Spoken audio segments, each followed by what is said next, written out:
Imaginez une source d'énergie qui imite la puissance du soleil, capable de produire des quantités colossales d'électricité sans émission de carbone et pratiquement sans générer de déchets.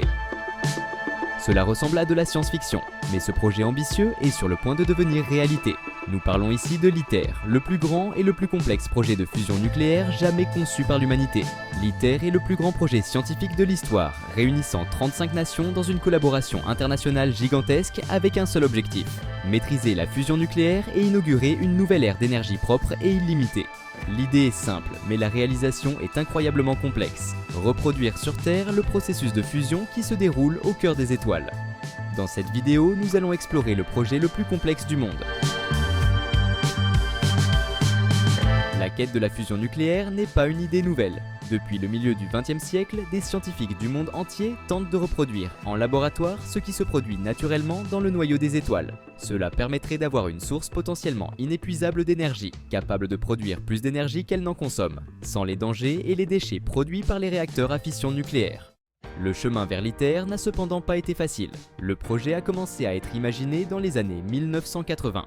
Lorsque le président des États-Unis, Ronald Reagan, et le leader soviétique, Mikhail Gorbatchev, ont posé les bases d'une collaboration internationale visant à créer une source d'énergie propre pour l'avenir. Au fil des décennies, l'ITER a évolué pour devenir ce que nous voyons aujourd'hui.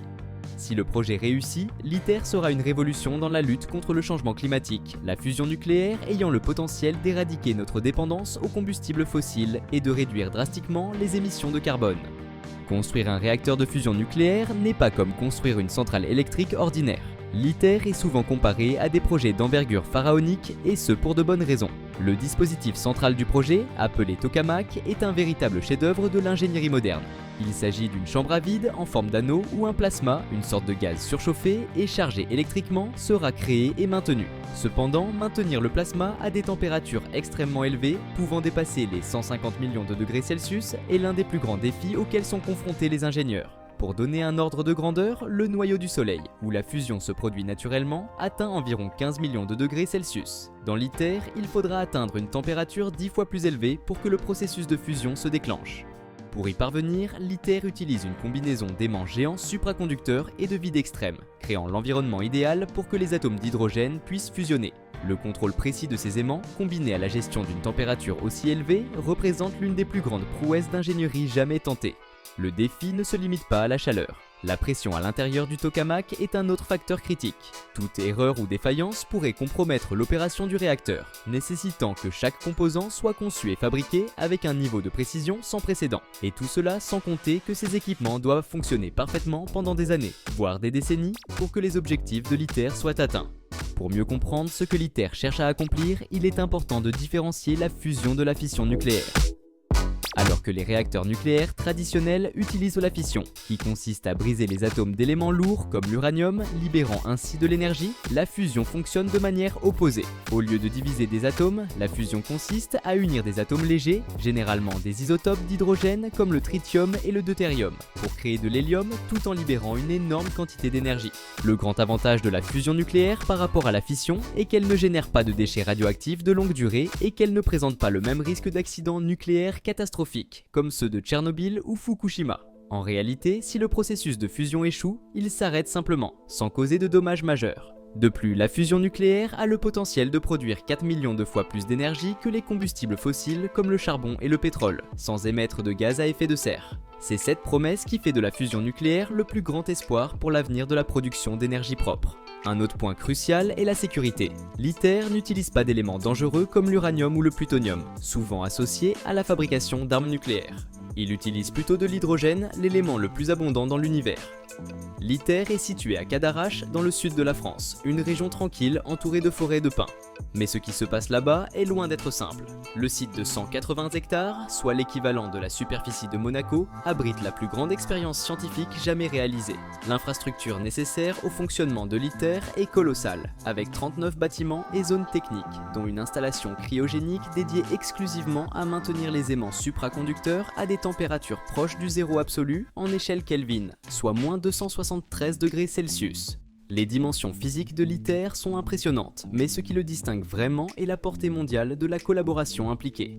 Les énormes composants du tokamak, comme la cryostat en acier inoxydable et les aimants toroïdaux, ont été produits et livrés par des pays comme le Japon, l'Inde et la Corée du Sud. Le transport de ces pièces massives, certaines pesant des centaines de tonnes, a été un défi logistique à part entière, nécessitant une route spécialement construite appelée l'itinéraire ITER, qui a été renforcée pour supporter le poids de ces charges gigantesques. L'ITER n'est pas seulement une prouesse technologique, c'est aussi un exemple éclatant de collaboration internationale à grande échelle. Environ 15 000 travailleurs de plus de 90 pays différents ont participé directement à la construction de l'ITER, représentant une diversité culturelle et technique incroyable. Chaque nation a apporté son expertise unique, qu'il s'agisse d'ingénierie de précision, de physique des plasmas, de fabrication de composants ou de logistique. Cet environnement multiculturel, cependant, présente ses propres défis.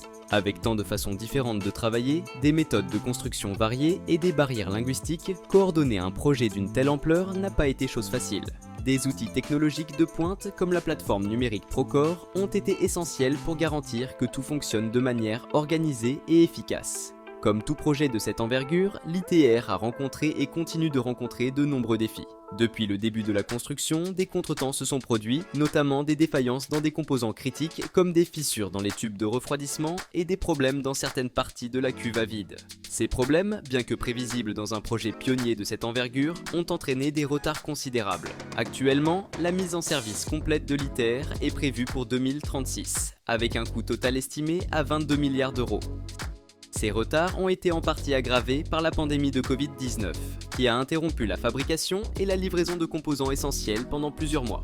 Cependant, l'équipe de l'ITER reste optimiste et concentrée sur le fait de surmonter ces obstacles. Chaque revers est perçu comme une opportunité d'apprentissage et d'innovation, et c'est précisément cet esprit qui maintient le projet en marche.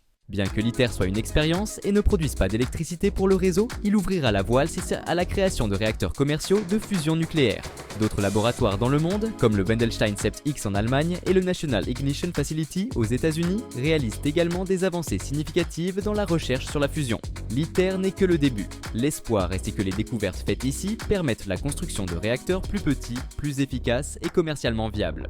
Ces réacteurs pourraient, dans un avenir pas si lointain, remplacer les centrales au charbon, au gaz naturel et même à la fission nucléaire, transformant radicalement le secteur énergétique mondial. Le méga-projet, s'il réussit, pourrait marquer le début d'une nouvelle ère, où l'énergie propre et illimitée deviendrait une réalité accessible à tous. L'impact environnemental d'une source d'énergie sans émission de carbone serait incommensurable, aidant à lutter contre la crise climatique et ouvrant la voie à un avenir plus durable pour les générations futures. Dites-nous en commentaire ce que vous pensez de l'ITER, laissez un like, abonnez-vous et regardez une autre de nos vidéos.